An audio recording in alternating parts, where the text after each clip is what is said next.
근데 나는 제일 가슴 아픈 우리 자매님들이 어떤 분들이냐면은 자기를 꾸미지 않는 분들이에요.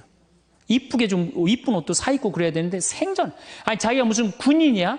집에 있어도 파마를 해도 꼭 철모 뒤집어 쓴 거 딱 1년 내내 풀어지지도 않는 거 쓰고 앉아갖고 그냥 생전 그냥 마누라라는 게 그냥 맵시 있는 옷 한 번 제대로 입지도 않고 그럼 남편이 사는 맛이 있어요? 사는 멋이 있어요? 좀 꾸며야죠, 본인이. 예쁜 옷도 좀 사서 입고, 좀 브릿지도 좀 넣었다가, 머리도 그냥 생머리도 했다가, 이쪽으로도 묶었다가, 저쪽으로도 묶었다가, 어느 날 좀 틀어도 올리고, 막 이래야지 그냥 남자가 사는 맛도 있고, 사는 멋도 있을 거 아니에요. 생전 그냥, 옷도 그냥, 신부님, 맵시가 있어야지 옷을 사 입죠. 그러면 좀 살도 좀 빼시고. 그냥 이건 벤지 엉덩이지 구분도 안 되는 그냥 몸매를 가지고 그러니까 그냥 몸빼바지만 계속 짚고 이 집에 있으면은 어느 남자가 집에서 가고 싶어요. 본인을 꾸미시라는 거예요. 그래서 남자는요 사는 맛도 있고 사는 멋도 있는 거, 멋도 있어야 돼요. 그래서 예쁜 옷. 남편도 좀 꾸며주고 남편도 좀 나비 넥타이도 좀 하고 또 남자들도 문제는 문제예요. 이 남자는 50이 넘어가면 친구가 없어져요. 오로지 방에만 있는 거, 집에만. 근데 여자는 바뀌어, 또 성격이 바뀌어. 50이 넘으면 친구가 너무 많아.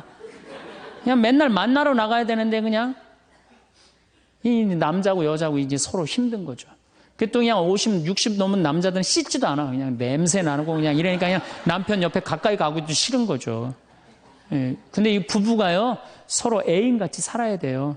우리 자매님들 자기를 애인같이 꾸며야 돼요.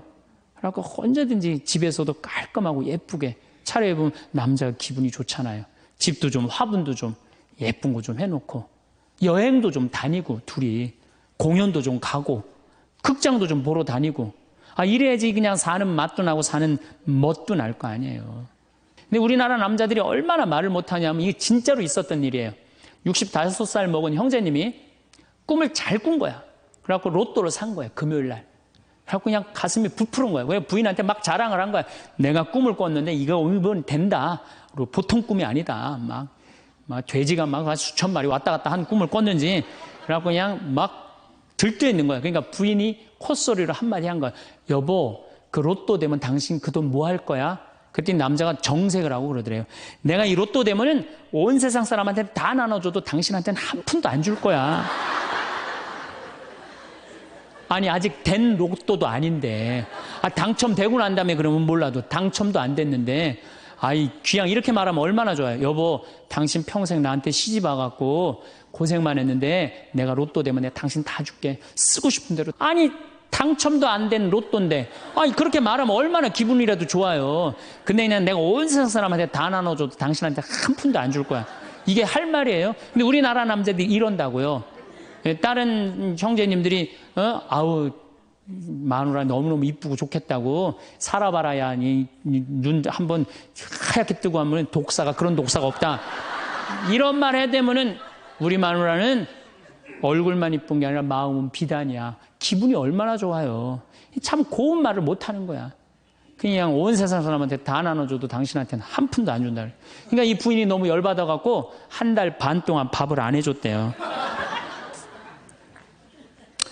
그리고 진짜 무서운 건 집안에서 폭력이에요, 폭력. 더욱이 남자가 여자를 때리는 건 있을 수 없는 일이에요. 부부가요, 때린다는 건 있으면 안 돼요. 아니, 여자가 남편한테 결혼을 할 때는 이 험난한 세상, 저 힘 있는 남자한테 보호받고 싶어서 결혼하는 거 아니에요? 그렇지 않아요, 보통? 그런데 그 남편이 자기를 때린다고 생각하면요, 이건 치욕이에요, 여자한테는. 그래서 남자가 여자를 때리면 안 돼요. 정말로 이것도 진짜 있었던 일인데 70이 다 돼가는 할머니인데 평생 남편한테 맞으면서 살았대요. 그런데 또 친구 하나가 평생 남편한테 둘이 이제 할머니가 이제 둘이 친구야. 서로 맞고 살아갖고. 근데 그 평생 맞은 할머니가 하루는 이 친구 할머니한테 전화를 한 거야. 막 웃으면서 전화했대. 너 뭐가 이렇게 좋아갖고 전화했냐? 그랬더니 우리 남편이 이번에 병원에 갔는데 글쎄 3개월밖에 못 산다고. 나 지금 입을 뒤집어 쓰고 지금 웃으면서 너한테 전화하는 거라고. 이건 너무 불행하지 않아요? 너무 불행하지 않아요? 정말로 자기 부인 아파서 죽는데 따라 죽는 남편도 있는데 이게 그냥 자기 남편 3개월밖에 안 산다고 이불을 뒤집어 쓰고 막 웃으면서 그냥 전화를 할 정도면 이건 같이 살지 말아야지. 그렇죠? 오늘도 황창현 신부님의 말씀을 통해 행복한 노후를 위한 해안을 얻어가시길 바랍니다. 황창현 신부님의 행복 특강 바로 시작하겠습니다. 우리 인간들은 사실은 사랑이 없을 때 외롭죠. 근데 여러분들, 자식이 부모를 사랑하는 게 클까요? 부모가 자식을 사랑하는 게 클까요? 제가 다녀보면요, 다 부모가 자식을 사랑하는 게 크다고 착각하고 있어요. 근데 3살, 4살, 5살 때만 해더라도 누가 더 부모를 사랑하느냐면 자식이 더 부모를 사랑한대요. 왜냐하면 여러분들 3살, 4살, 5살 된 아이들은 누구밖에 없어요? 엄마밖에 없잖아요. 그래갖고 그냥 엄마 치마 붙잡고 그냥 온 데를 다 따라다니잖아요. 근데 엄마는 그때 아이 모임에도 나가야 되고 그냥 여기저기 다녀야 되는데 그냥 딸, 아들이 그냥 계속 매달려 있으면 귀찮아요, 안 귀찮아요? 귀찮을 때 있죠?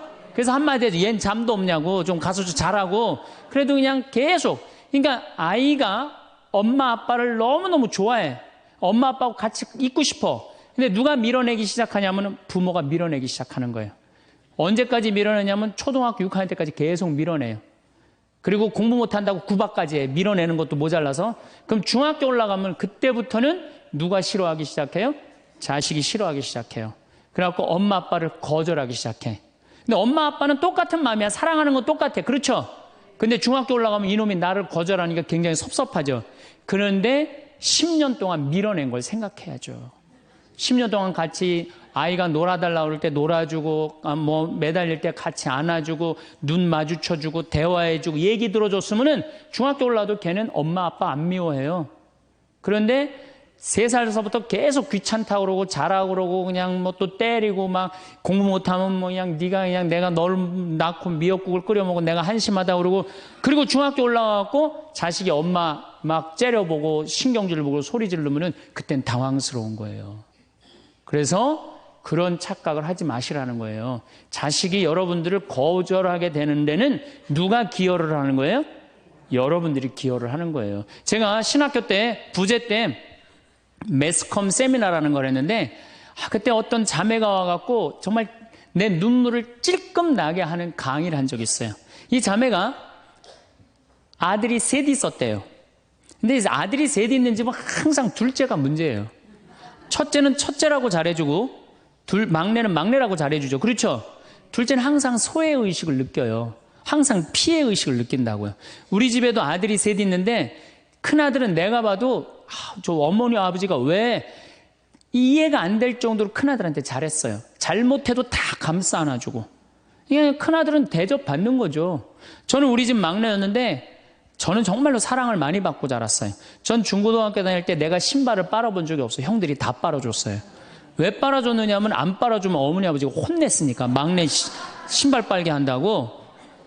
그래갖고 그냥 우리 집이 이제 제사를 지내도 우리 집이 이제 아버님이 장손이라 1년에 어렸을 때 13번, 14번 제사를 지냈어요.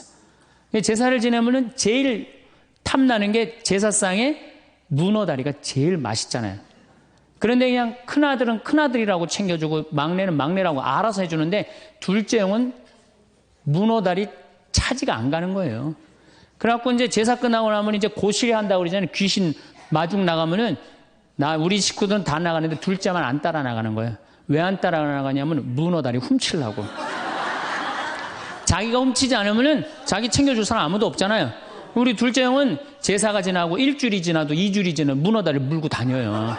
자기 어디다 감춰놨는지 모르는데. 그래갖고 제가 지금 얼마 전에 한 2년 전인가 설날 집에를 갔어요. 마침 설날은 제사를 지내니까 가갖고 물어봤어요. 아직도 둘째 형 문어다리 훔치느냐고 그랬더니 형하고 누나가 오늘도 문어다리가 없어졌다는 거예요. 그거 훔친 거지. 그러니까 50이 돼서도 그 어렸을 때 자기가 소외된 거, 피해의식을 보상받고 싶은 거예요. 근데 이 집에 이제 아들이 이제 중학교 3학년, 초등학교 6학년, 초등학교 3학년 세 아이가 있었대요. 근데 마침 그날은 초등학교 6학년 둘째 아들만 집에 있었대요. 그래서 이 자매님이 남편한테 여보, 둘째 아이 좀 데리고 목욕탕에 들어가서 목욕 좀 시키라고. 그래갖고 뭐 아빠도 뭐 집에 있으니까 둘째 아들 이제 목욕을 시킨다고 목욕탕에 들어갔대요. 근데 5분이 지났는데 남편이 얼굴이 새빨개져갖고 막 뛰쳐나왔대. 옷도 제대로 안 입고. 당신 왜 애 목욕시키라고 했더니 왜 뛰쳐나오냐? 당신 먼저. 여보, 내가 목욕을 하러 들어갔는데, 저놈이 이상한 말을 한다는 거예요. 그래서, 무슨 말을 하느냐고, 아니, 나도 벗고, 이제 자기도 이제 둘째 아들도 옷을 벗었는데, 딱 옷을 벗었는데, 둘째 아들이 눈을 똑바로 뜨고 아버지한테 그러더래요. 아버지도 벗고, 나도 벗었으니까, 우리 남자 대 남자로 아무것도 안 걸쳤으니까 솔직하게 말 좀 해보자고. 그래서 이놈아 무슨 얘기를 하느냐. 아니 초등학교 6학년 놈이 딱 빨개 벗고 아버지도 벗고 나도 벗었으니까 우리 솔직하게 얘기 좀 해보자고 그러니까 얼마나 당황스러워요. 그래서 무슨 얘기냐 그랬더니 아버지는 날 정말로 사랑하는 거냐. 무슨 소리냐. 지난 겨울에 아버지가 밤에 두부 심부름 시켰을 때 난 너무너무 밤에 나가는 게 무서웠다. 왜냐하면은 동네 불량 형들이 걸리면 돈을 뺏고 그래서 난 밤에 나가는 거 너무너무 싫었다. 중학교 3학년 큰형도 있는데 내가 그래서 큰형 왜 안 시키냐고. 그러니까 아버지가 나한테 소리 지르고 나한테 갔다 그래서 내가 울면서 갔다 왔다. 내가 그렇게 무서운데 얼마나 내가 서러웠는지 알았느냐. 그 아버지 나 사랑하는 거냐. 내가 그렇게 마음고생하는 걸 아냐. 뭐 아버지 할 말 없지. 또 아니 내가 구두 닦았을 땐 한 번도 칭찬도 안 하는데 막내가 아버지 구두 닦으면 그렇게 좋아하고 칭찬하고 500원도 주고 그러는데 왜 나는 한 번도 그런 적이 없느냐. 그리고 우리 아들 셋이서 인사할 때 잘 다녀오시라고 그럴 때 내 머리 쓰다듬은 좀 있냐. 한 번도 없다. 막내 머리만 쓰다듬어 줬지. 날 사랑하는 거냐. 아들이 그냥 그렇게 물어보는 거예요. 당황스러운 거죠. 부모는 항상 세 아들 다 사랑한다고 그러지만은 자식이 느끼는 건 너무너무 섭섭했던 거죠. 그래서 이 아빠가 너무너무 당황스러워갖고 그랬대요. 나는 너를 너무 믿었기 때문에 심부름도 시킨 거고 난 너를 너무너무 믿었기 때문에 막내 어리니까 이렇게 한 거지. 난 이 셋 중에 너를 너무너무 사랑한다. 그리고 너무 당황스러워서 그냥 옷도 그냥 대충 입고 뛰쳐나온 거예요. 그 자리에서 너무 있기 미안해갖고. 그래갖고 제가 어떻게 하나 보라고 그랬더니 문을 빼꼼히 열고 보니까 아들이 눈에는 눈물이 뚝뚝뚝 떨어지는데 입에는 미소가 있더라는 거예요. 아빠가 날 사랑한다고 그러니까. 그러니까 누가 사랑하는 게 커요? 자식이 부모 사랑하는 게 큰 거예요. 그 사랑을 부모가 까먹고 자꾸 자식한테 못되게 하는 거죠. 그래서 여러분들 정말로 우리가 부모라는 게 중요해요. 아버지가 없는 자식들은 참 힘들어요. 아버지가 없는 자식들은. 여러분들 삼국 통일을 한 궁예, 왕건, 견우, 후백제 거기에 궁예 얘기를 좀 할게요. 궁예가요. 뭐 역사적으로 뭐 확실하진 않지만 47대나 48대 경문왕 아들이었대요. 셋 중에 제일 난 사람이에요. 왕건은 귀족 아들이고 견우는 평민 아들이야. 근데 궁예는 왕의 아들이었어요. 근데 아버지 없이 자랍니다. 아버지 없이 자라요. 아버지 없이 자라는 사람들은요. 심리학자들이 얘기를 하는 게 1살서부터 3살 때까지 가장 중요하대요. 이때 아버지 엄마가 안아주고 뽀뽀해주고 엄마 아빠라고 그럴 때 격려해주고 기저귀 갈아주고 이럴 때 아이들은 뭐가 생기느냐면 신뢰심이 생긴대요. 세상은 믿을 만한 데다. 그리고 그냥 아이가 막 걸을 때 옆에서 박수 쳐주고 걸음 뛸 때 그럼 아이들이요 굉장히 심리적으로 안정감을 준다는 거예요. 그런데 이때 아버지가 없는 아이들은 심리적으로 굉장히 불안하다는 거예요. 여러분들 이 아빠가 아이들 이 목마 태워주면은 애들 좋아해요 안 좋아해요? 좋아하죠? 그런데 아빠 키가 1m 70이고 애가 50cm면 2m 20이에요. 그 꼭대기에 올라가고 또 애는 아빠 머리를 잡고 막 깔깔깔 까르르 넘어가지 않아요? 좋아갖고 아빠 머리를 잡고 걔는 무의식 속에 이런 생각을 갖는데요.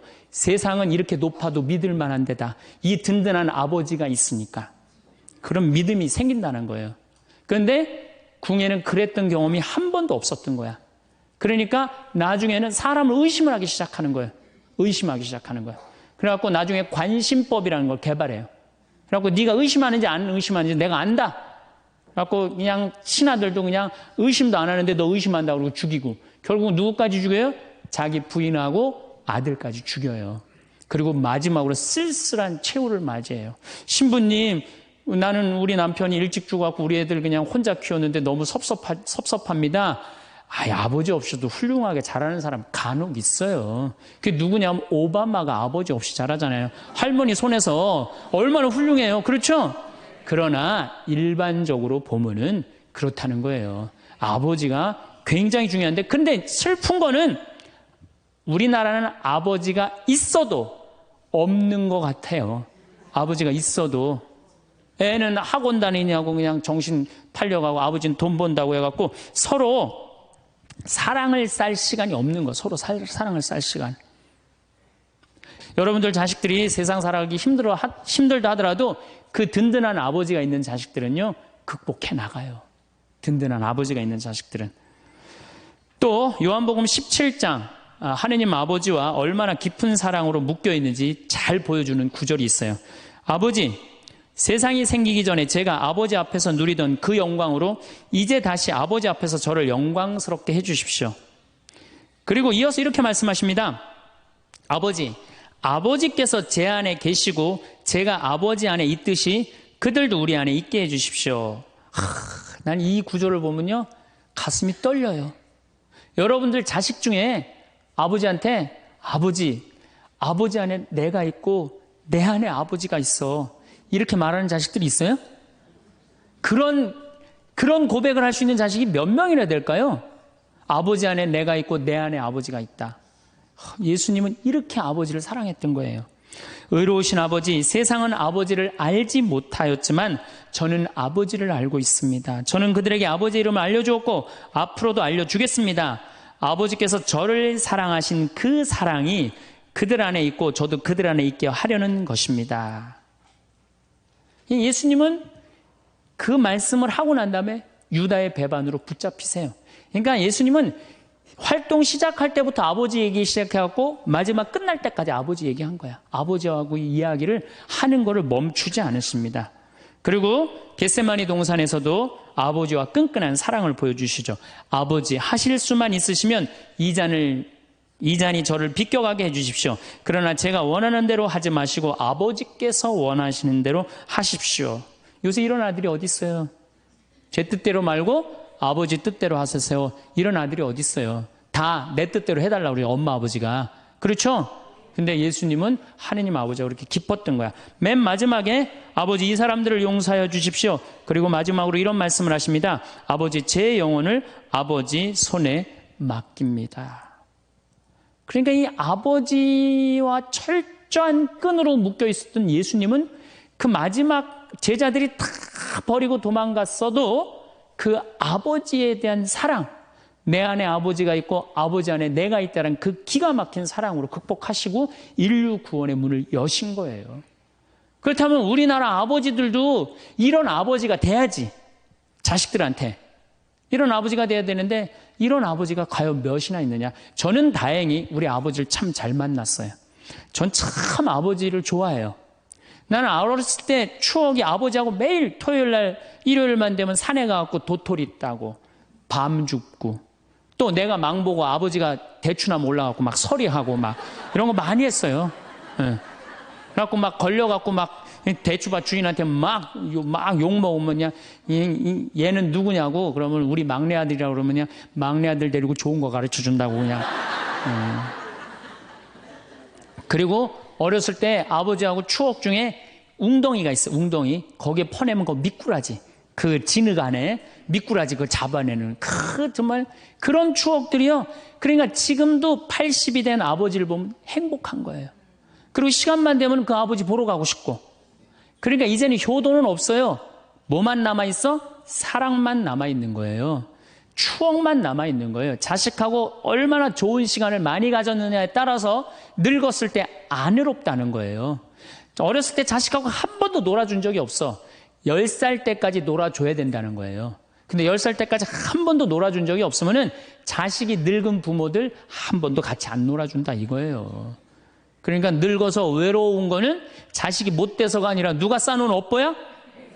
그렇죠. 그러니까 섭섭할 필요 없어요. 자, 그렇다면은 사랑이 없는 엄마, 사랑이 없는 아버지,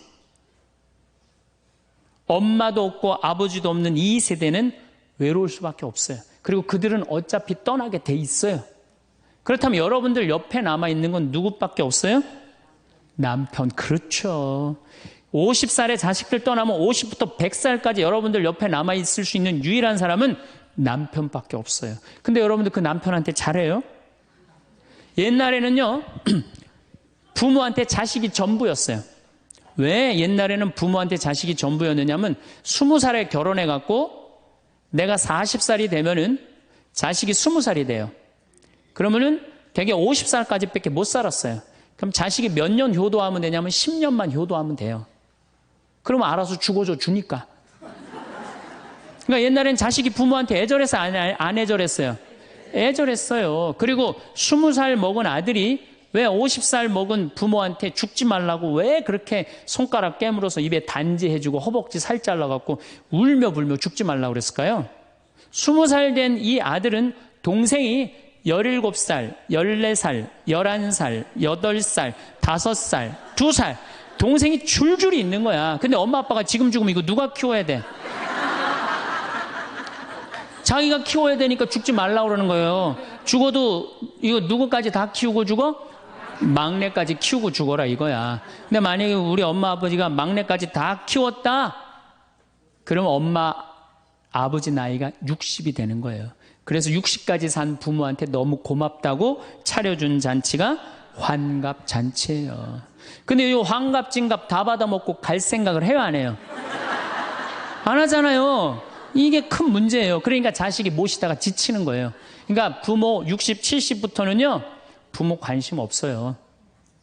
그러면은 50 넘어서는 누가 옆에 있어요? 남편밖에 없어요. 여러분들 지금 우리나라 100살 이상이 몇 명이냐면 2,500명이에요. 100살 이상이. 90세 이상이 몇 명이냐면 9만 명이에요. 80세 이상은 몇 명이냐면 80만 명이에요. 70세 이상은 몇 명이냐면 240만 명이에요. 그러니까 이제 안 죽어. 안 죽어요. 여기 죄송하지만 60세 넘으신 분들 손 들어보세요. 손 들어 괜찮아요. 이게 문제라는 거예요, 이게. 자식은 이미 떠나 있고 50 넘었고 60 넘어갖고는 누가 옆에 있어요? 남편밖에 없어요. 그러면은 자식한테 잘해야 됩니까? 남편한테 잘해야 됩니까? 남편한테 잘해야 돼요. 우리나라는요 안사람 바깥사람 제도가 있어요. 그래갖고 안사람은 집에서 애 놓다 죽고 바깥사람 바깥에서 돈 벌다 죽었어요. 근데 이게 의술이 좋고 영양이 좋고 고생을 안 하다 보니까 바깥사람이 50이 넘어도 안 죽는 거야. 안 죽어갖고 직장에서 쫓겨나갖고 집안에 들어와서 안사람이 돼버려요. 딱 안방에 이제 들어앉아 있는 거죠. 예. 근데 집안에 들어와갖고 부인 일을 도와주면 좋은데 도와줘요, 안 도와줘요? 안 도와주고 그냥 할 일 없으니까 마누라 하는 일 챙겨내, 안 챙겨내요? 챙겨내죠? 이게 미치는 거지, 그때부터. 젊었을 때는 맛있는 거 차려놓고 여보 일찍 들어와. 그래도 생전 안 들어오더니 이제 50 넘어서는 굳이 집에 안 들어와도 되는데 때 따라 철 따라 집에 들어오네. 그러니까 여러분들이 자식들 품에 안 하고 키울 때는 외로운지 몰라요. 그렇죠? 근데 자식 떠나고 나면은 체인징 파트너를 해요. 이쁜 자식은 떠나고 쭈글쭈글한 남편이 돌아오는 거야.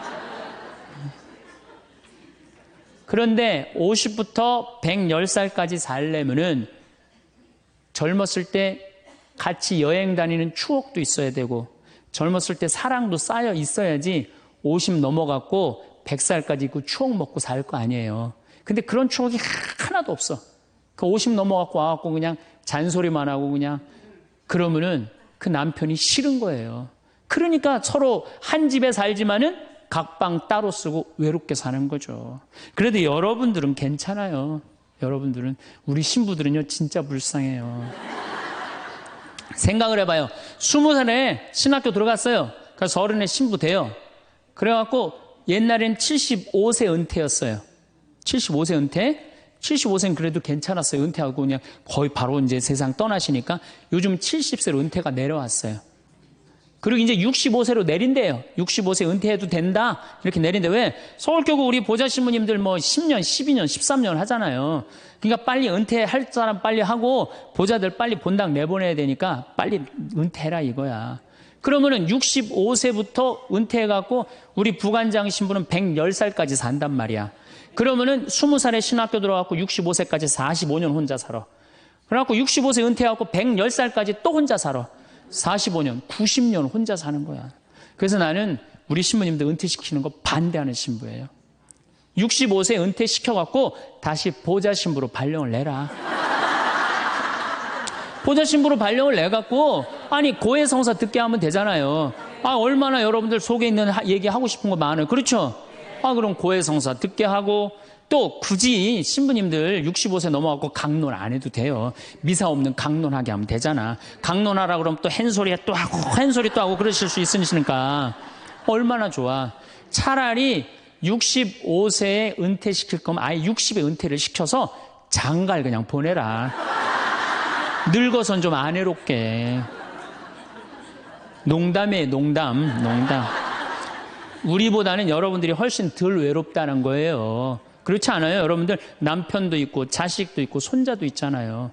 그러면 그 소중한 사람들한테 사랑하면서 살아야지. 우린 사랑할 사람도 없는데 여러분 사랑할 사람이 있잖아요. 그럼 조금만 내가 잘하면 되는데 그게 안 되는 거예요. 우리나라 여자들이요. 이 세상이 너무너무 여자 살기 좋은 세상이 돼갖고 여자들이 지금 뭐가 뭔지도 모르고 살아요. 집에서 남편들, 여러분들 남편들이 200만 원, 300만 원 벌어갖고 돈 갖다 주잖아요. 여러분들 길 지나가다 보면은 여러분들 10,000원 주는 사람 있어요? 지나가는 남자가? 없죠? 남편은 200만 원, 300만 원 한 달 뼈 빠지게 갖고 갖다 주잖아요. 그럼 잘해줘야 될 거 아니야. 그렇지 않아요? 그것도 1, 2년 갖다 준 것도 아니고 20년, 30년 갖다 줬으면 잘해줘야 될 거 아니야. 근데 집에서 그런 기가 막힌 남편 왕대접 해줘요? 개 다음으로 대접은 개 다음으로. 집에 마누라 자식 먹여 살린다고 이마가 땅바닥에 닿도록 인사하고 다니는 거예요. 여러분들 남편들 나가면 그래요. 그럼 집에서 왕대접 해줘야 될 거 아니야. 집에서도 왕대접 못 받아. 직장에서도 왕대접 못 받아. 어디 가면 왕대접 받아요. 룸사롱 가면 왕대접 받아요. 룸사롱 가면은 막 그냥 가슴이 볼랑말랑한 옷 입고 그냥 여자들이 그냥 허벅지 뜯어진 치마 입고 그냥 머리도 그냥 생머리 싹 하고 그냥 사장님 오셨느냐고 그냥 팔짱도 끼고 그냥 술도 따라주고 그냥 또 그냥 안주 드시라고 그냥 땅콩 오징어 말아갖고 입에 막 넣어주고. 얼마나. 그러니까 30만 원, 40만 원 쓰는 게 안 아까운 거예요. 대한민국의 룸사롱으로 남자를 몰아내는 건 누가 몰아내는 거냐? 여자들이 난 몰아낸다고 생각해요. 여자들이. 마누라라는 게 아침에 출근할 때 보면 막 사자머리를 해갖고 막 귀신 눈을 해갖고 그냥 여보 다녀와 그냥 다녀오게 하고 난 다음에 다녀오라고 그래야지. 예쁘게 차려입고 문 입구에서 여보 다녀와.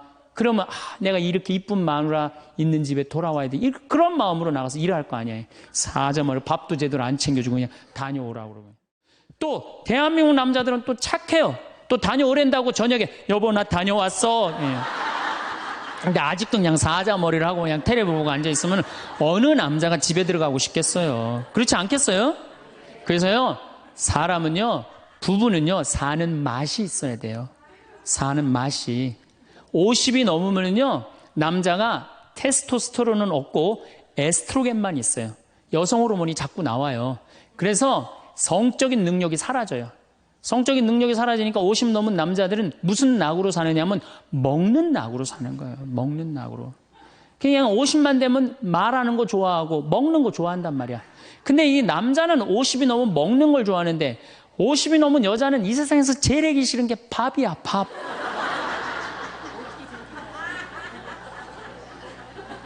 그러니까 그냥 둘이 사는데 왜 김치찌개를 끓여도 한솥 끓여. 그냥 하기 싫으니까 귀찮으니까 한솥 끓여갖고 그냥 다음날 아침에 그냥 그거 졸여갖고 아침상에 올려놓고 그냥 저녁엔 또 오늘같이 하루 피정하고 저녁에 이제 여보 나 저녁 집에 가서 먹을게 그러면 또 그거 볶아갖고 저녁상에 또 올려놓고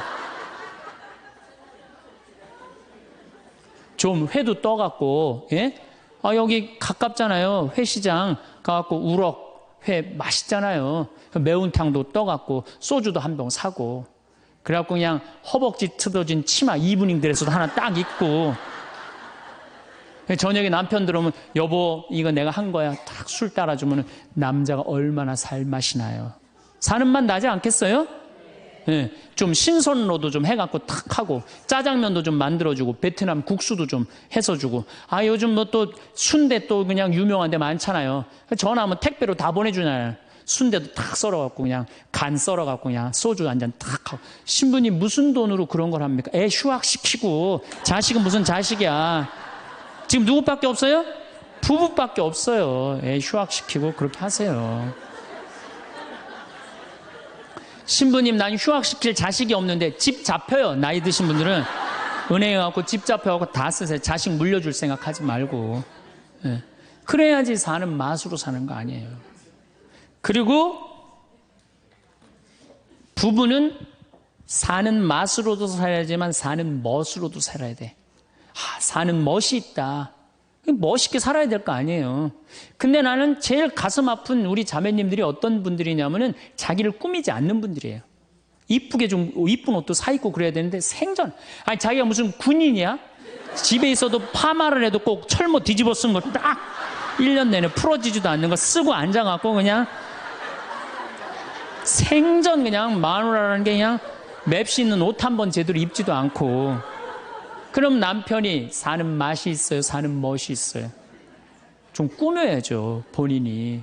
예쁜 옷도 좀 사서 입고, 좀 브릿지도 좀 넣었다가, 머리도 그냥 생머리도 했다가, 이쪽으로도 묶었다가, 저쪽으로도 묶었다가, 어느 날 좀 틀어도 올리고, 막 이래야지 그냥 남자가 사는 맛도 있고, 사는 멋도 있을 거 아니에요. 생전 그냥, 옷도 그냥, 신부님 맵시가 있어야지 옷을 사 입죠. 그러면 좀 살도 좀 빼시고 그냥 이건 벤지 엉덩이지 구분도 안 되는 그냥 몸매를 가지고 그러니까 몸빼바지만 계속 짚고 이 집에 있으면은 어느 남자가 집에서 가고 싶어요. 본인을 꾸미시라는 거예요. 그래서 남자는요 사는 맛도 있고 사는 멋도 있는 거, 멋도 있어야 돼요. 그래서 예쁜 옷. 남편도 좀 꾸며주고. 남편도 좀 나비 넥타이도 좀 하고 남자가 50이 넘으면요 제가 지난 그 미국에 한번 강의를 갔는데 너무 멋있는 부부를 봤어요. 남편이 한 60쯤 돼 보이는데 식사를 같이 하려고 그러는데 남편이 살짝 머리가 벗겨졌더라고요. 근데 부인이 사각모를 탁 차에 하더라고요. 남편을 바깥에서 만났는데 딱 했는데 부인이 여보 이거 써 탁 씌워주는데 너무 멋있더라고요. 여러분들 앞 백화점에 가갖고 남편 좀 사각모도 좀 멋있는 거 좀 중절모도 멋있는 거 사서 탁 씌우면 얼마나 좋아. 그렇지 않아요? 옷도 이제 50이 넘으면요 단색을 입어야 돼요. 노란색을 입든지 초록색을 입든지 아니면 빨간색을 입든지 그래야지 좀 젊어 보이는데 이거는 그냥 김치국물 떨어져도 안 보이는 체크무늬 사서 입혀갖고 그냥 1년 내내 빨아주지도 않고 그냥 맛도 없고 멋도 없는 거죠. 그래서 좀 무슨 돈으로 애 휴학시키고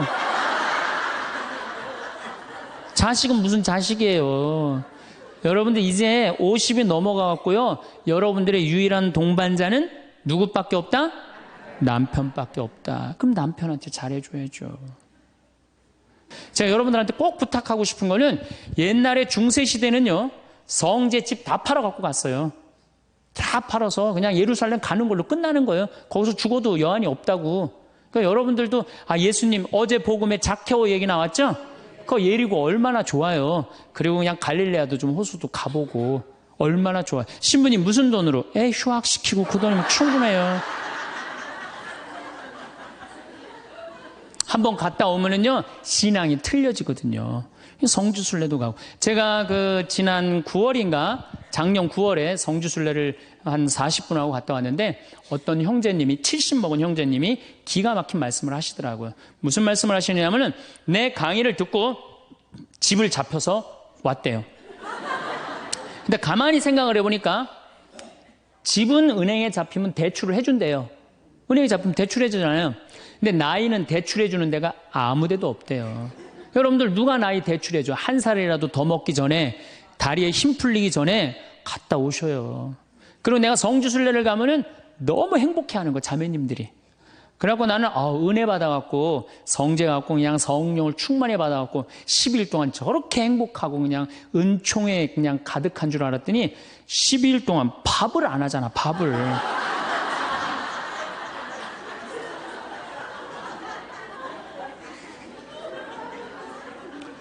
남편 부부는 맛도 있고 멋도 있어야 되지만 기도 살려줘야 돼. 남편 기도 살려줘야 돼요. 아니 50이 넘어갖고 남편 기 살려줄 사람이 직장에서 기가 살겠어요? 사회에서 기가 살겠어요? 본인이 기가 살겠어요? 유일하게 기 살려줄 수 있는 사람은 누구밖에 없어요? 부인밖에 없어요. 부부가 50이 넘으면요, 자식들 떠나고 둘만 덩그랗게 집에 남아서 50년을 같이 살아야 돼요. 말을 정말로 남편 즐거운 말, 남편 좋은 말, 우리 남편 아직도 알통 튼튼하다, 우리 남편 아직도 어깨가 그냥 대유평 평야 같다, 이런 말 해주는 게 중요한 거예요. 그런데 그냥 말을 진짜 못해. 내가 2000년 역사상 말 진짜 못하는 놈 한 놈 알고 있어요. 어떤 놈 진짜 말 못하느냐면은 십자가상 예수님 십자가 위에 매달렸을 때 왼편의 강도, 진짜 말 못하는 놈이에요. 그놈. 이제 십자가 매달렸어. 너무 아파. 자기도 이제 죽기 일보 직전이고 옆에 구세주라는 사람도 옆에 있단 말이야. 그냥 이 사람이 막 분이 치밀었나 봐요. 야, 네가 무슨 구세주냐? 네가 구세주라면 너도 살리고 나도 살려봐라. 너도 죽는 주제에 무슨 구세주냐? 막 욕을 해댄 거예요. 그러니까 예수님이 그냥 매달려갖고 아파 죽겠는데 이놈이 이상한 소리 하니까 대꾸도 안 해요. 대꾸도 안 해. 성서 보면은 그냥 가만히 계세요. 근데 내가 2000년 역사상 진짜 말 잘하는 사람 한 사람 알고 있어요. 그게 누구냐면 오른편 강도예요. 얼마나 말을 잘하느냐면은 그렇게 얘기를 하니까 이 왼편에 있는 강도를 혼내요. 야, 이놈아, 니놈하고 나는 죽어도 싸. 강도 짓을 했으니까. 근데 저분이야말로 무슨 죄가 있어. 가난한 사람, 병든 사람 함께 해주고 인간 사랑하신 분인데, 그리고 이 강도가 한마디 해요. 주님, 마지막 날에 저를 기억해 주십시오. 그러니까 그냥 예수님이 왼편에 있는 놈한테는 대답도 안 하던 예수님이 그렇게 아파도 오른편에 있는 강도한테 한마디 해요. 너야말로 오늘 나와 낙원에 들 것이다. 이 말 한마디 잘한 바람에 그냥 예수님하고 1호로 천당에 올라간 사람 아니야. 그렇지 않아요? 루카복음 23장에 나오는 얘기예요. 루카복음에. 그러니까 여러분들 남편 칭찬을 해주세요. 남편. 얼마 전에 제가 우리 동창 신부 아버님이 돌아가셔서 장례미사를 갔는데 마침 그날 어떤 동탄에 있는 본당 총회장님이 은퇴 신부님 10분을 초대해갖고 식사, 보고 초대를 했어요. 부인이 보고 요리를 할 줄 알아갖고. 그래갖고 이제 그 집에 가고 보고를 먹는데, 신부님들, 은퇴 신부님들 보니까 머리가 다 벗겨진 거야, 다. 머리가 다 벗겨져갖고 있더라고요. 근데 내가 그날 마침 이제 장례미사를 해갖고 우리 주교님을 뵀는데, 우리 주교님은 그래도 머리가 많이 나셔갖고 모자를 앞에다 쓰신 거야. 그래갖고 참 보기가 좋더라고요. 주교님이 아주 얼굴이 하얀이 선비같이 생기셨거든요. 그래서 내가 저녁 먹으면서 신부님들은 이렇게 머리가 벗겨졌는데 우리 주교님은 아직도 머리가 나셔갖고 모자를 앞에다 쓰는데 참 보기 좋더라고. 그랬더니 은퇴 신부님 10분이 황 신부 주교님한테 가갖고 샴푸 못 쓰는지 좀 알아봐 달라고 막 그러더라고요.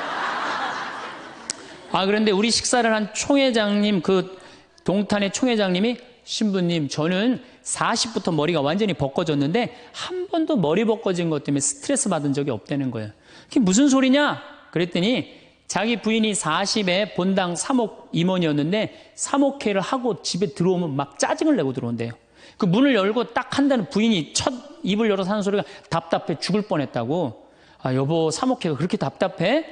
그러면 그 부인이 그러는데, 여보, 나는 사목회를 하는데 60이 먹은 그 본당의 회장님들이 머리가 빽빽하게 꽉 차 있으면은 그 머리를 보고 회의를 하면 가슴이 답답하다는 거야. 그리고 이제 자기 남편을 보고, 머리가 완전히 대머리인 남편을 보고 한마디 한대요. 이제야 가슴이 뻥 뚫린다고. 이게 얼마나 남편을 기를 살려주는 말이에요. 그렇지 않아요? 그러니까 여자는 맛도 있고 멋도 있고 누구 기도 살려줘? 남편 기도 살려줘야 되는 거예요. 부처님은요 7종류의 아내가 있다고 그래요. 첫째, 남편을 죽이는 아내가 있대요. 더러운 마음을 가지고 남편에 대한 사랑이 없고 남편을 업신여기는 아내. 아내가 권력 있으면 남편이 모든 것을 참고 침묵하기 때문에 그 참느냐고 빨리 죽는데요. 남편을 죽이는 아내가 있대요. 두 번째는 도둑과 같은 아내가 있대. 남편이 힘들게 돈 벌어갖고 오면은 그거 그냥 막 써갖고 그냥 살림살이 엉망으로 하는 아내. 도둑과 같은 아내. 셋째, 주인과 같은 아내. 주인 행세하는 거죠. 그래갖고 그냥 자기는 일 안 하고 남편 막 시키는 주인과 같은 아내가 있고. 그 다음에 네 번째는 어머니와 같은 아내가 있대요. 항상 남편을 사랑하며 자식 대하는 것처럼 남편을 보호해주는 아내가 있대요. 그 다음에 누이 동생과 같은 아내. 남편을 섬기기를 다하고 자매와 같은 귀여움을 떨고 애교를 떠는 그런 누이 동생과 같은 오빠 하면서 그런 아내가 있다는 거예요. 그 다음에 친구 같은 아내가 있다는 거예요. 직장에서 마치고 피곤해서 돌아오면은 남편을 반가이 맞이해주고 술 한잔을 하면서 하루를 이야기를 나누는 친구 같은 아내. 그 다음에 이건 시대에 좀 안 맞지만은 종과 같은 아내, 남편을 극진히 섬기는 아내가 있다는 거예요. 여러분들은 이 7번째 중에 몇 번째에 들어가세요?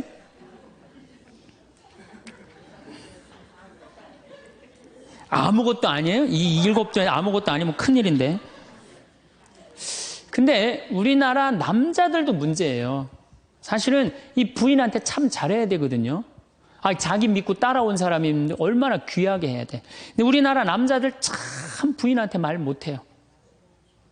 정말 이쁘다고 말 한마디 해주면 얼마나 좋아. 여자는요 1년 365일 365가지 방법으로 이쁘다는 소리를 듣고 싶어 한대요. 오늘같이 이렇게 태양이 찬란한 날은 여보 저 찬란한 태양처럼 당신 오늘 너무 이뻐. 그리고 비가 촉촉하게 오면 여보 당신 촉촉한 비처럼 이뻐. 이제 어떤 방법을 써서라도 이쁘다는 말하면 여자는 행복하다는 거예요. 그리고 요리를 해주면 맛있다고 먹으면은 김치찌개 이렇게 맛있는 김치찌개 먹을 수 있는 사람은 세상은 나 하나밖에 없다고. 이렇게 정말로 이런 말을 해줘야 되는데 생전 뭐 맛있다 맛없다 그런 말 안 하면은 여자가 밥할 맛 나겠어요? 안 나죠? 그럼요. 그리고 한 30년 밥 얻어먹었으면 이제 설거지는 해야지. 그렇게 얻어먹었으면 설거지는 해야지. 양심 있는 거 아니야? 그렇지 않아요? 여자는 언제 행복하냐면 남편이 자기 살림을 도와줄 때 행복하다고 그러더라고요. 내 얘기를 듣고 어떤 형제님이 17년 동안 설거지할 생각을 한 번도 안 했대. 17년 동안. 그래갖고 이제 내 얘기를 듣고 이제 자기도 이제 해봐야 되겠다. 그렇게 생각을 하고 저녁에 여보 당신 반찬하냐고 애쓰고 밥하냐고 애썼으니까 내가 설거지 해줄게. 앉아서 텔레비 봐. 그랬더니 부인이 그러더래요. 2번 청소하게 하지 설거지하게 하지 말고 그냥 가만히 있으라고 그러더래요.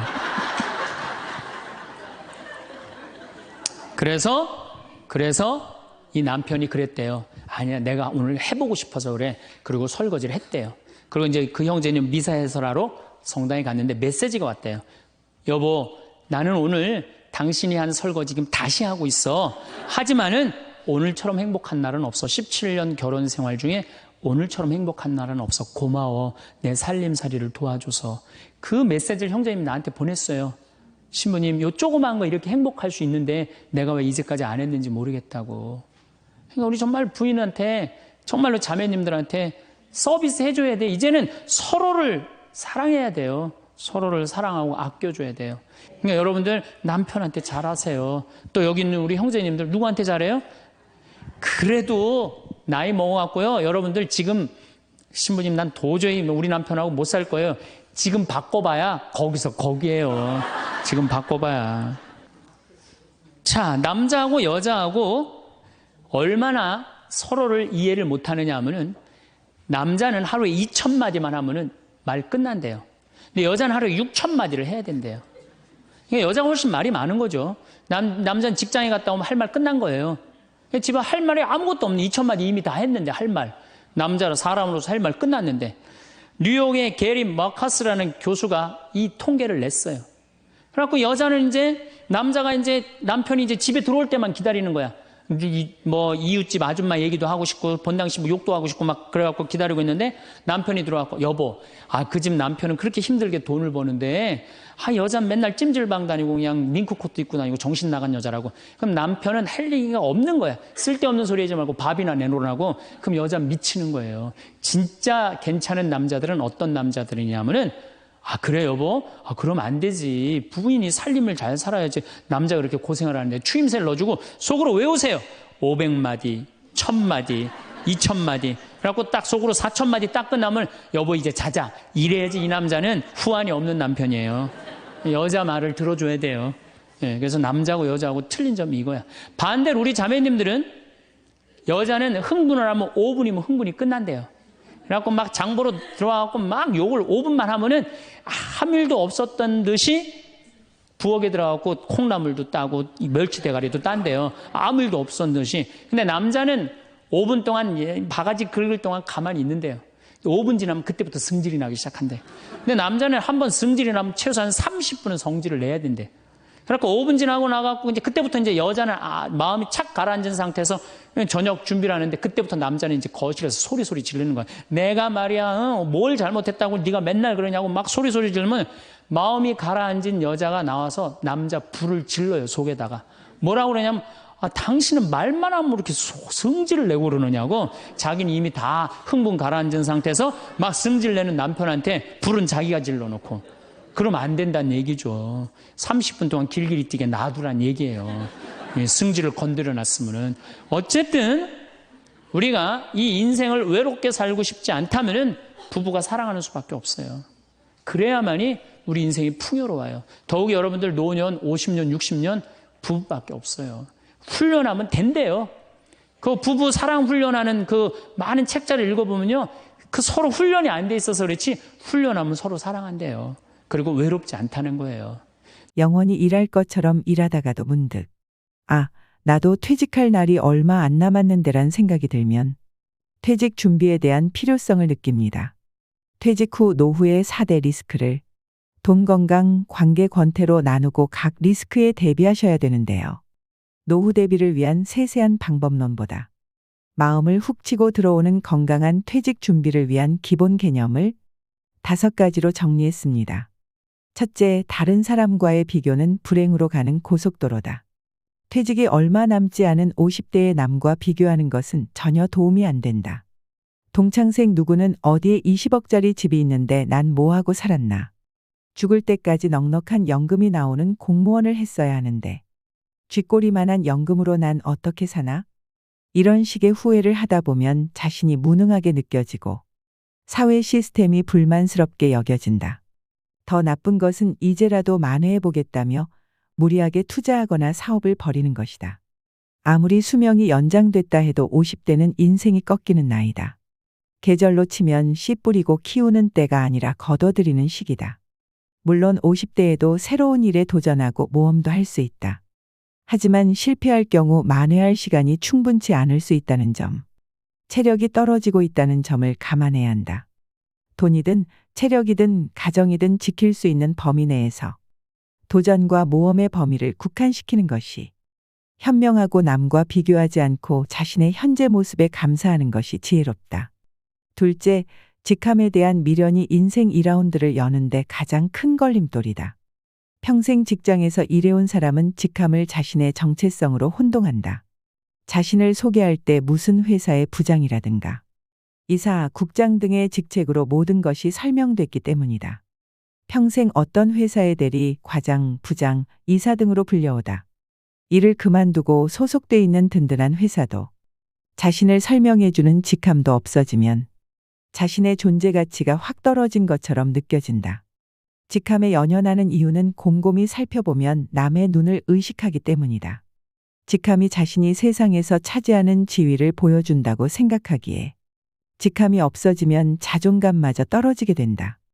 나이가 들수록 직함이 없어도, 직함이 찍힌 명함이 없어도, 또는 사회적으로 그리 대접받지 못하는 일을 하게 되더라도 당당할 수 있도록 자기 자신의 본질적인 정체성에 집중하는 것이 필요하다.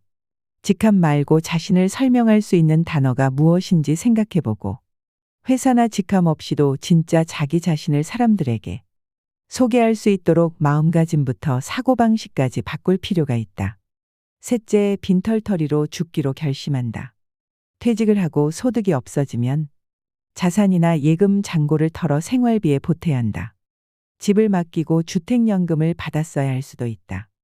문제는 자산이 줄면 불안해지고 자식에게 집이라도 남겨야지 하는 미련 때문에 주택연금에 가입하기도 꺼려진다는 점이다. 재산을 모두 써버리고 빈털터리로 죽기로 마음먹는다면 우리는 살아있는 내내 적절한 불을 누를 수 있다. 또 곶감은 빼먹는 것. 이라며 재산을 남길 생각하지 말고 다 써버릴 생각을 하라고 권한다. 몇 살까지 살지 모르는데 죽기 전에 재산을 다 써버리면 어떻게 하느냐고 반문할 수도 있다. 하지만 재산을 탕진하라는 것이 아니다. 돈을 남길 욕심을 거두고 검소하게 생활한다면 대부분의 경우 죽을 때까지 먹고 살 수는 있다는 얘기다. 넷째, 건강이 돈이다. 나이 들어서 가장 돈이 많이 들어가는 것이 건강이다. 나이가 들면 치아가 약해지고 소화 능력도 떨어져. 좋은 음식도 마음껏 먹을 수 없고 체력이 떨어져. 좋은 곳으로 여행 가는 것도 노는 것도 한계가 있다. 나이가 들수록 즐기고 누리는데 쓰는 돈은 줄어든다. 반면 건강을 유지하는 데 드는 비용은 늘어난다. 나이가 들어 재산을 탕진하게 된다면 10중 8구 건강 때문이다. 책에 따르면 한 사람이 평생 지출하는 의료비의 절반 정도가 마지막 1년 동안에 쓰인다고 한다. 그만큼 노후의 건강은 돈과 직결돼 있다. 따라서 최고의 노후 대비는 건강을 지키는 것이다. 건강이 마음먹은 대로 다 되는 건 아니지만 그래도 몸에 나쁜 것은 하지 않고 몸에 좋은 것을 하면서 병에 걸릴 가능성을 낮추는 것이 필요하다. 몸이 나이 드는 것을 좀 늦추고 싶다면, 아니 몸이 나이 드는 것을 좀 잊고 지내고 싶다면 일상을 충실하게 해야 된다. 즉 건강한 생활 습관으로 일상을 채우라는 얘기다. 다섯째, 자녀를 버려야 모두가 산다. 자녀로 인해 노부모가 죽게 되는 세 가지 경우라는 섬뜩한 농담 같은 얘기가 있다. 재산이 있는 부모가 손 벌리는 자녀를 외면하면 맞아 죽는다. 찔끔찔끔 주다가는 시달려 죽는다. 그렇다고 다 내어주다가는 굶어 죽는다. 이런 불상사를 피하려면 일찌감치 자녀에게 물려줄 돈이 없다고 선언하고 돈에 대한 기대를 버리게 해야 한다.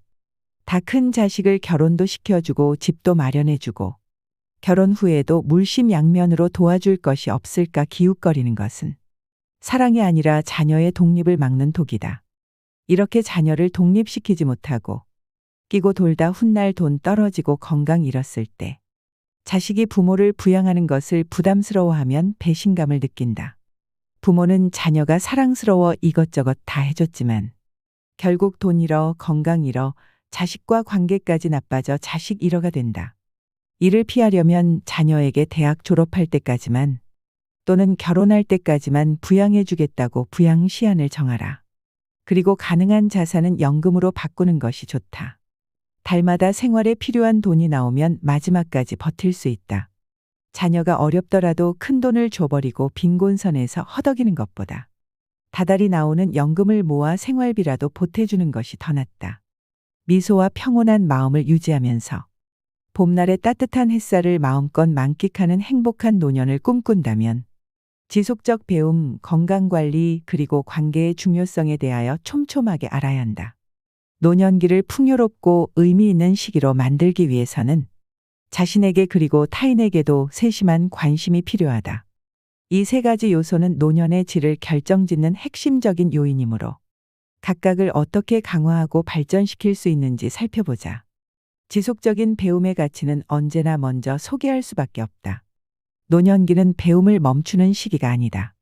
새로운 지식을 습득하는 것은 정신적 유연성을 유지하고 인지적 감퇴를 늦출 수 있는 효과적인 방법이다. 문화센터, 노인종합복지관에는 다양한 프로그램으로 어르신을 기다리고 있다.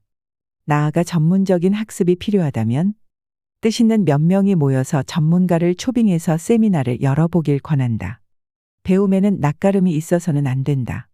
또 이미 전문가라면 발표할 기회를 스스로 만들어야 한다. 취미를 통해 배움을 지속하는 것은 창의력을 발휘하고 개인적인 만족감을 준다. 이러한 활동은 자아실현을 촉진하고 삶에 대한 열정을 불어넣어 줄 수 있다. 건강한 신체는 노년 생활의 기초가 된다. 규칙적인 운동은 신체뿐만 아니라 정신적으로도 안정을 준다.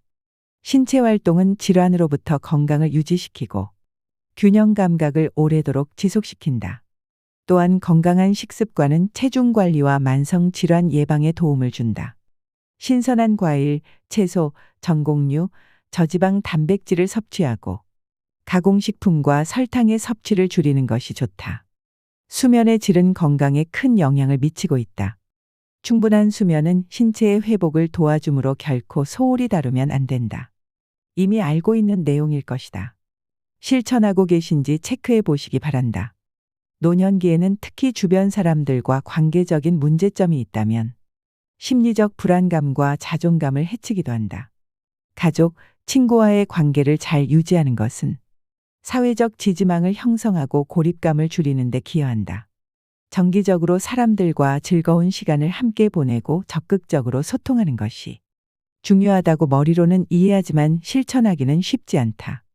안부가 궁금하다면 기다리지 말고 손 아래 사람들에게도 먼저 연락을 하여야 한다. 바쁘게 사는 그들을 위하여 가벼운 안부를 묻고 급하게 답하지 않아도 되는 질문으로 관심을 전하는 것도 방법이다. 봉사 활동에 참여하여 재능을 나누면 소외감을 없애고 삶의 의미도 부여한다. 노년기의 정서적 웰빙을 위해 감정을 관리하는 것이 중요하다. 명상, 깊은 호흡, 걷기는 마음의 평화를 얻고 스트레스를 줄인다.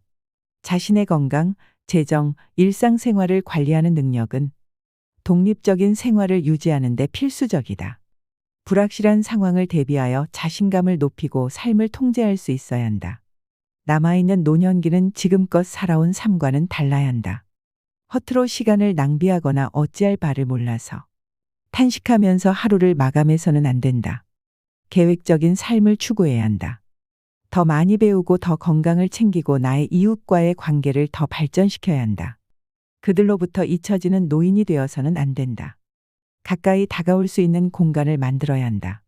상대방이 쉽게 찾아올 수 있는 이유를 만들면서 자신에게는 언제나 당당하고 자존감을 지키도록 노력해야 한다. 지속적인 배움, 건강관리, 그리고 인간관계의 세심한 관리를 통해서 노년을 풍요롭고 의미 있게 만들 수 있다고 다시 한번 주장한다. 자신에게 맞는 방법을 찾아 적극적으로 실천하며 삶의 각 단계에서 새로운 기쁨과 만족을 찾아가시기 바란다. 마지막으로 노후처세 명심보감을 말씀드리겠습니다. 첫 번째, 부르는 데가 있거든 무조건 달려가라. 불러도 안 나가면 다음부터는 부르지도 않는다. 이 가르침은 기회를 놓치지 말고 적극적으로 행동하라는 것을 말합니다. 기회는 한 번 오고 가기 쉽지 않습니다. 그러므로 부르는 곳이 있다면 주저하지 말고 뛰어가야 합니다. 두 번째, 아내와 말싸움이 되거든 무조건 져라. 여자에게 말로써 이길 수 없고 혹 이긴다면 소탐대실이다. 가정의 화합은 가장 중요합니다. 말싸움에서 이기는 것보다는 상대방을 이해하고 양보하는 것이 더 중요합니다. 이것이 진정한 결혼의 지혜입니다. 세 번째, 일어설 수 있을 때 걸어라. 걷기를 게을리하면 일어서지도 못하게 되는 날이 생각보다 일찍 찾아올 것이다. 건강은 가장 소중한 자산입니다. 늘 앉아만 있지 말고 걸으면서 몸을 움직이고 활발한 삶을 유지합시다. 네 번째, 남의 경조사에 나갈 때에는 제일 좋은 옷으로 차려입고 나가라. 내 차림새는 나를 위한 뽐냄이 아니라 남을 위한 배려다. 상대방을 배려하고 예의를 지키는 것이 중요합니다. 남의 행복을 함께 나누는 마음으로 가장 좋은 모습으로 나아갑시다. 다섯 번째, 더 나이 먹기 전에 아내가 말리는 것 말고는 뭐든지 시작해보라. 일생 중에 지금이 가장 젊을 때다. 시간을 낭비하지 말고 오늘 당장 할 수 있는 일은 미루지 말고 시작합시다. 인생은 짧고 소중합니다. 여섯 번째, 옷은 좋은 것부터 입고 말은 좋은 말부터 하라. 좋은 것만 하여도 할 수 있는 날이 얼마 남지 않았다. 자신을 소중하게 여기고 주변 사람들을 배려하는 마음으로 대우합시다. 좋은 행동은 좋은 결과를 가져옵니다. 일곱 번째, 누구든지 도움을 청하거든 무조건 도와라. 나 같은 사람에게 도움을 청하는 사람이 있다는 것을 고맙게 생각하라. 다른 사람들을 도와주는 것은 우리의 인간미를 보여줍니다. 서로의 부족한 점을 채워주고 따뜻한 마음을 전해봅시다. 여덟 번째, 안 좋은 일을 당했을 때에는 이만하길 다행이다 하고, 믿었던 사람에게 배신당했다면 오죽하면 그랬을까 하고, 젊은 사람에게 무시당했으면 그러려지 하고 살자. 우리는 모두 어려운 시간을 겪을 때가 있습니다. 하지만 그런 시련을 이겨내고 더 나은 미래를 향해 나아가야 합니다. 아홉 번째, 범사에 감사하며 살자. 적어도 세 가지는 감사해야 한다. 나를 낳아서 키워준 부모에게, 이날까지 밥 먹고 살게 해준 직장에, 한평생 내조하느라 고생한 아내에게 감사하라. 열 번째, 나이 들어도 인기를 바란다면 입은 닫고 지갑은 열어라. 손자, 손녀 만나면 용돈을 주고, 후배들에게는 가끔 한턱을 쏘고, 아내와는 외식을 자주 하라. 젊음을 유지하고 활기찬 삶을 살기 위해 지갑을 열고 가족과 사랑하는 이들에게 관심을 보여주고 후배들에게 조언과 지원을 해주고 아내와 함께 소중한 시간을 보내는 것이 중요합니다. 11번째, 어떤 경우에라도 즐겁게 살자. 인생은 짧고 소중한 여정입니다. 어떤 상황에서도 긍정적인 마음으로 즐겁게 살아가는 것이 중요합니다. 12번째, 보고 싶은 사람은 미루지 말고 연락을 해서 약속을 잡아 만나라. 내일 죽는다고 생각하자. 만나서 술이라도 한잔하면서 즐겁게 지내라. 시간은 누구에게나 한정된 자원입니다. 이 가르침들을 실천하여 삶의 질을 높이고 더 행복한 노후를 보낼 수 있기를 바랍니다.